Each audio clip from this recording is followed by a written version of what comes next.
안녕하십니까. 정치내비게이션의 아나운서 정승조입니다.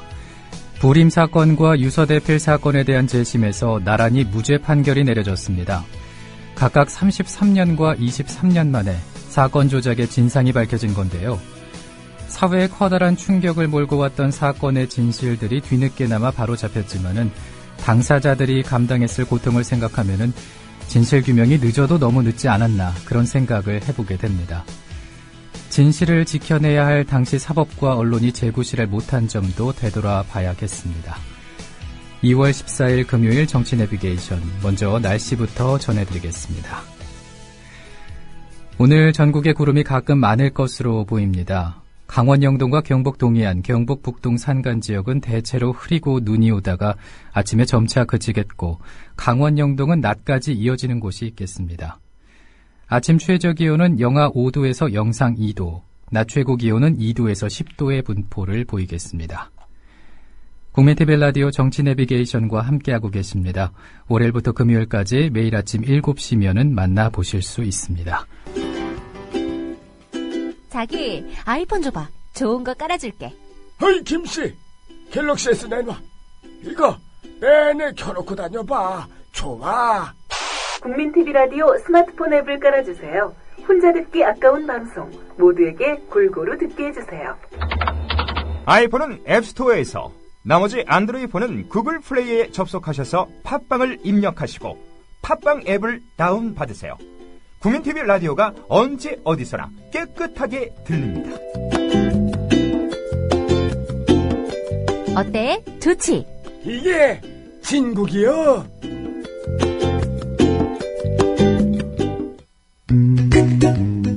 국민TV 라디오를 지지해주시는 방법.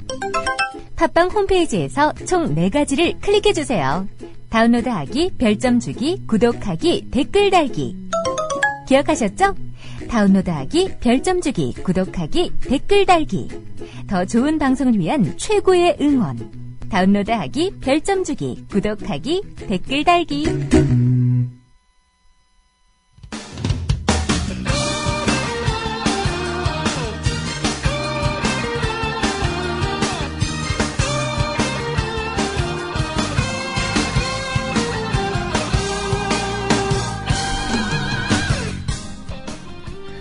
국민TV 라디오 정치내비게이션 듣고 계십니다. 현재 시각이 7시 7분입니다. 이어서 국회 기자회견장의 말을 들어보는 시간이죠. 기자회견장에서 함께 하시겠습니다.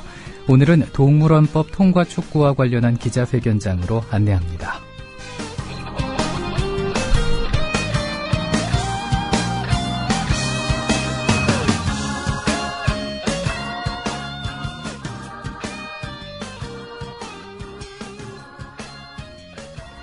국내에는 한국동물원 수족관협회에 등록된 동물원 수족관만 22곳에 달한다.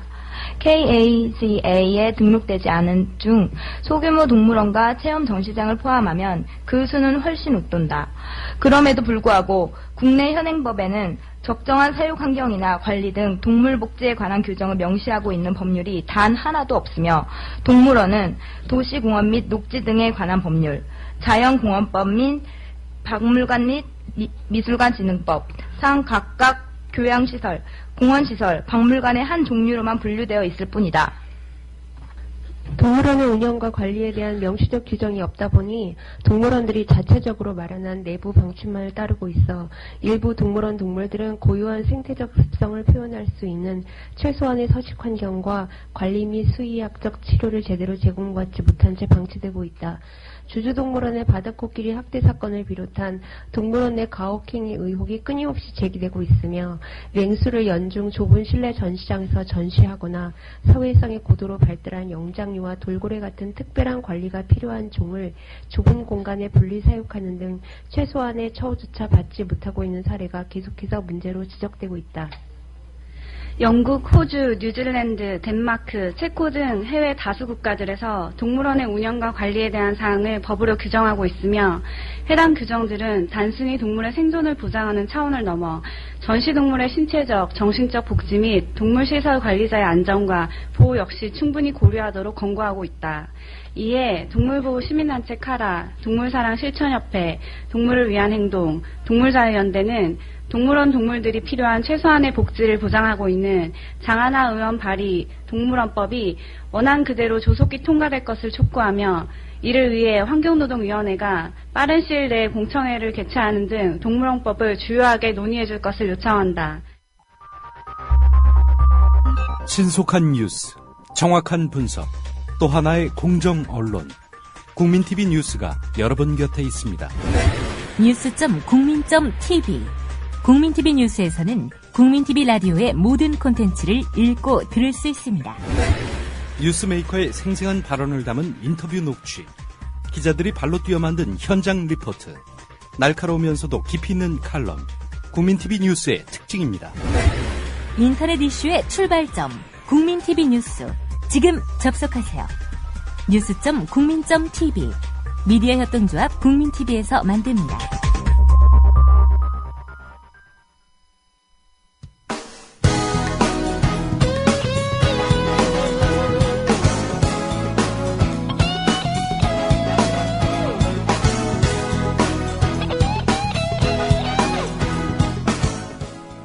현장성과 깊이가 다른 정치 해설.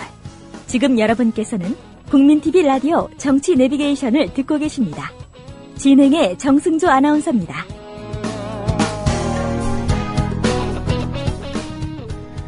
정가레이더 시간입니다. 이강윤 정치평론가 전화 연결돼 있습니다. 안녕하십니까? 안녕하세요. 네. 어제 두 건의 역사적인 재심 판결이 내려졌어요. 네, 우선 강기훈 유서대필 사건 먼저 살펴볼까요? 네, 사법부의 중요한 날이었죠. 두 건의 재심 판결에서 무죄가 내려졌는데 각각 23년과 33년이나 뒤늦은 무죄 판결이었습니다. 네. 그렇지만 재판부는 최소한의 사과조차 하지 않았습니다.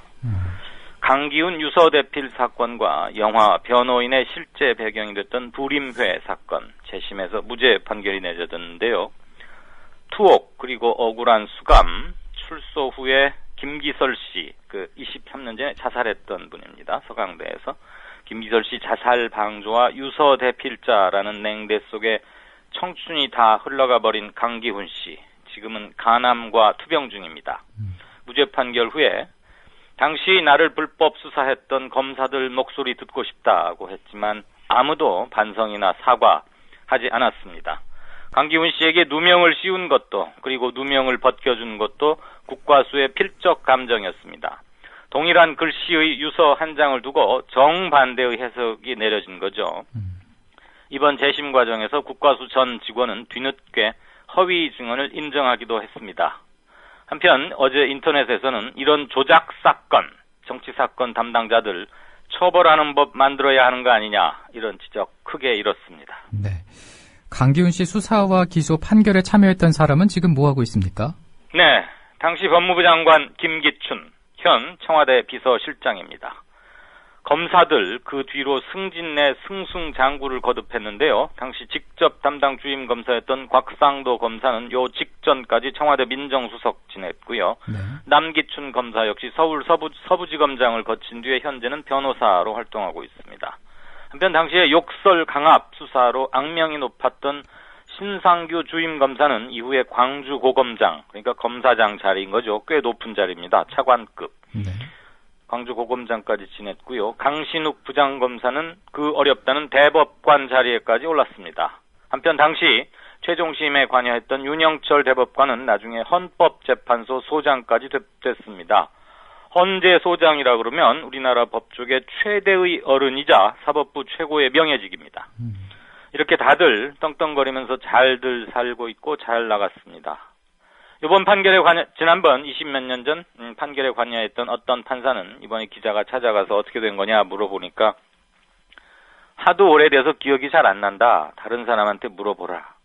이렇게 불성실하게 답변하기도 했습니다. 네. 한편 지난 23년 전에 원심에서도 그리고 이번 재심에서도 한결같이 강기훈 씨를 변호했던 이석태 변호사의 숨은 공로를 잊지 말아야 한다라고 서울대법대 한인섭 교수가 자신의 페이스북에 글을 올렸고 수많은 댓글과 좋아요가 붙기도 했습니다. 네, 다들 잘 지내고 있는 그런 모습이군요. 잘 지내는 정도가 아니고 아주 떵떵거리면서 참 그렇습니다.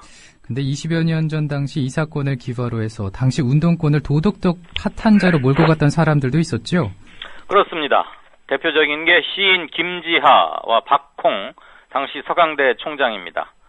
죽음의 구판을 걷어치우라는 제목의 컬럼을 조선일보에 실어서 김지하 씨 많은 논란을 일으켰죠.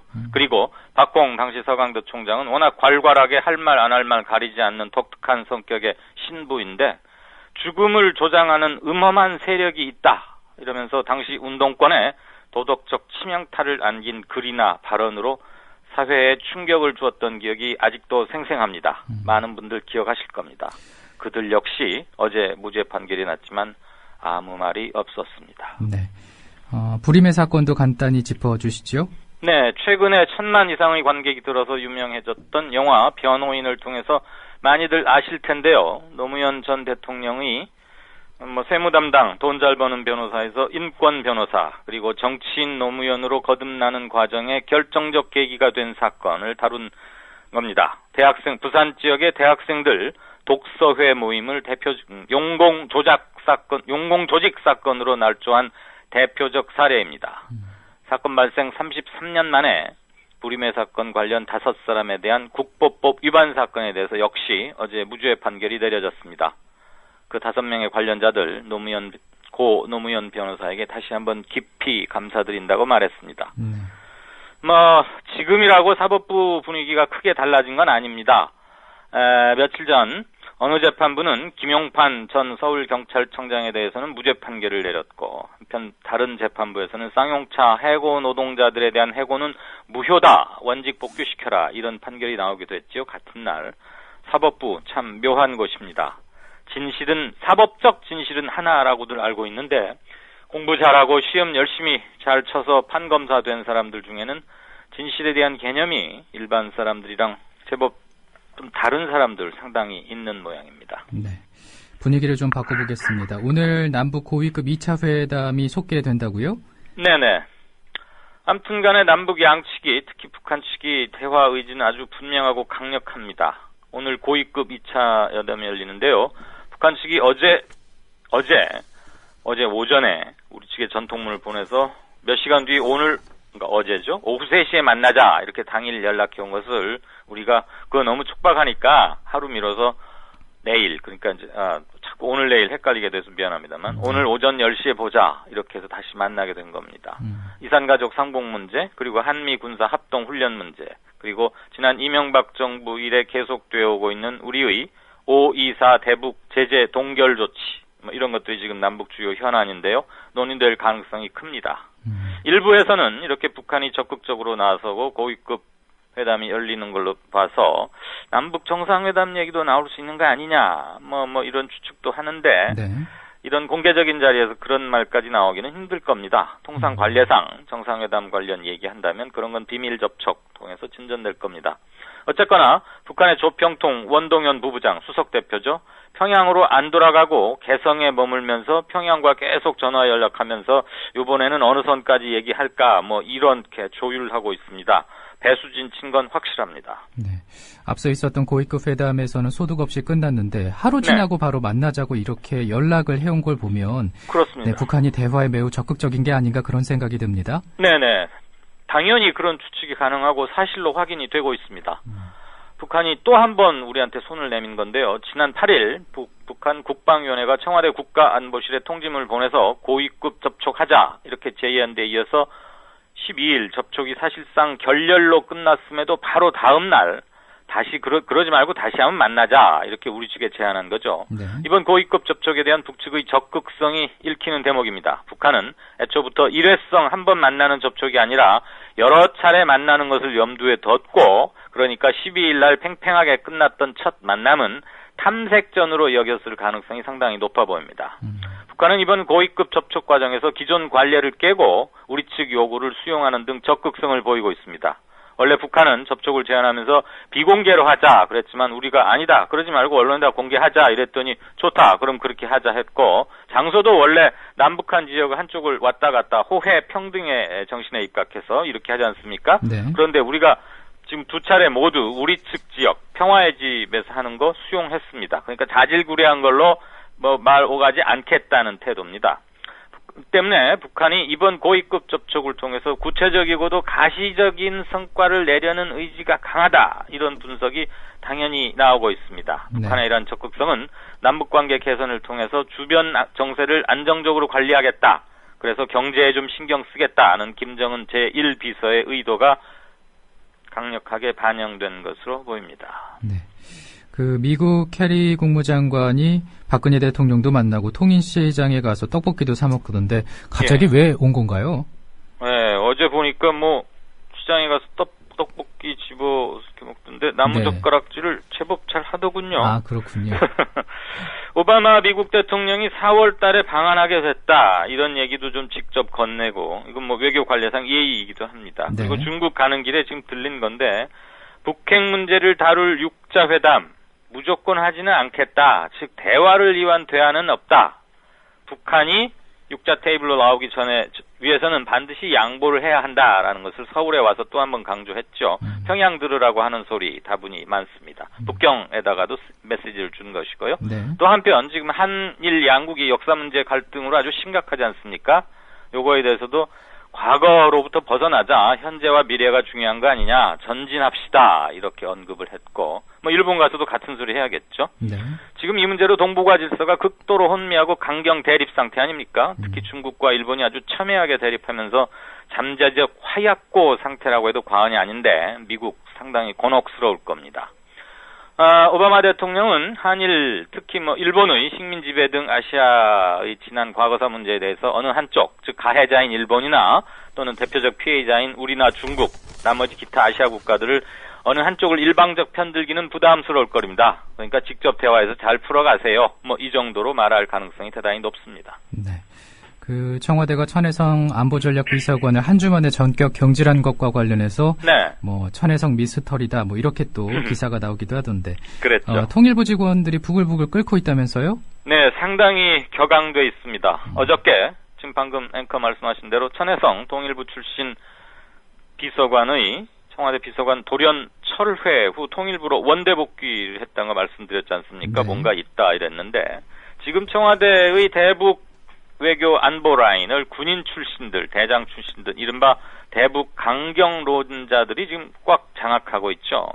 이들과의 마찰에서 밀려서 온건파로 분류되는 천혜성 통일부 출신 비서관이 튕겨져 나간 것이다. 이렇게 설이 유력해지면서 대북 문제의 주무 부처임에도 불구하고 이명박 정부 이래 뒷전으로 밀려서 업무에서도 그리고 뭐 정부 내의 당연한 예우나 대우에서도 찬밥 신세로 전락한 것에 대해서 통일부 직원들이 노골적인 불만을 쏟아내면서 웅성웅성 그러는 모양입니다. 네.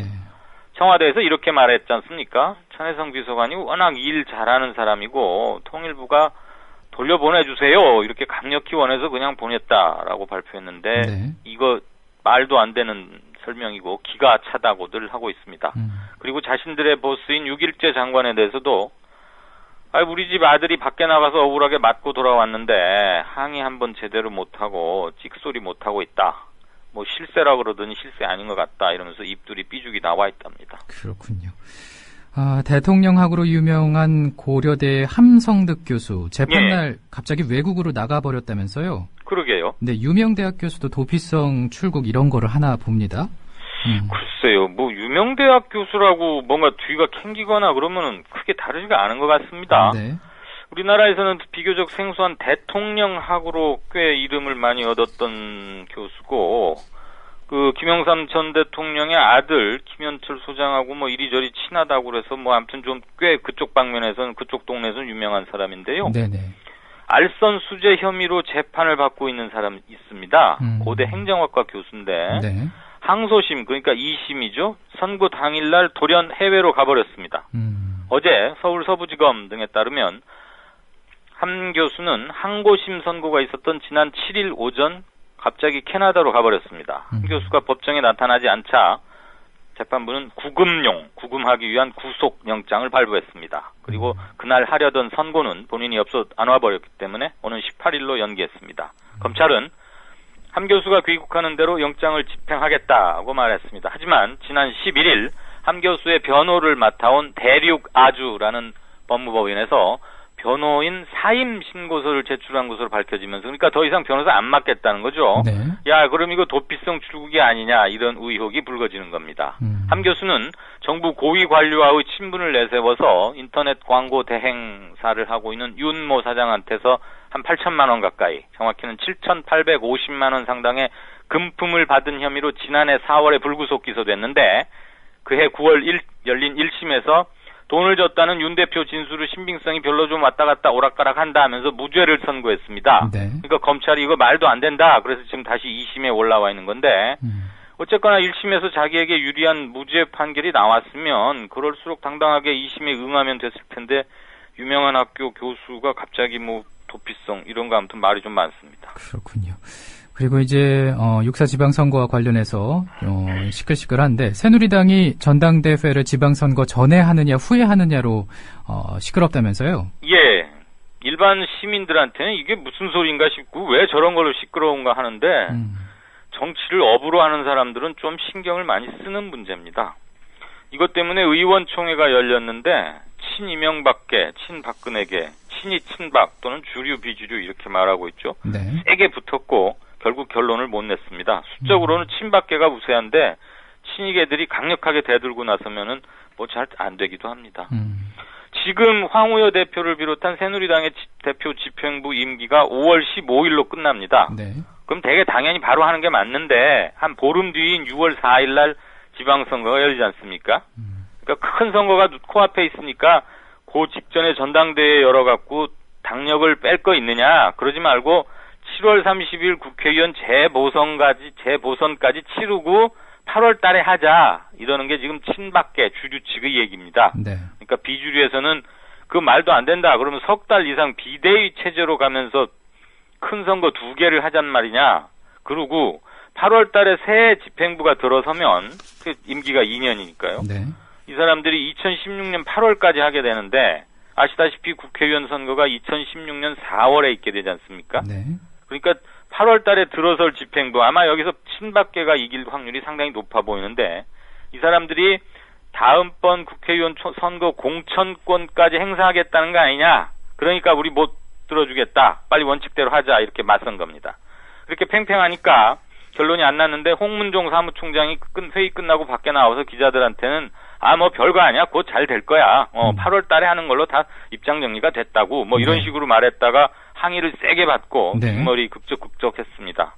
이 홍문종 의원 요즘 뉴스에 많이 나오고 저도 앞으로도 몇 번 언급해 드릴 것 같은데요. 네. 여러모로 참 말이 많고 재밌는 사람입니다. 네. 본인이 이사장으로 있는 경기도 어디에 있는 아프리카 박물관이라는 데가 요즘 화제인데 그 직원들 노예식으로 운영하고 있다네요. 네, 오늘 여기까지 아프리카에서 그런지 듣겠습니다. 말이죠. 고맙습니다. 네, 안녕히 계십시오. 네, 정치 내비게이션 다음 주 월요일 7시에 뵙죠. 고맙습니다.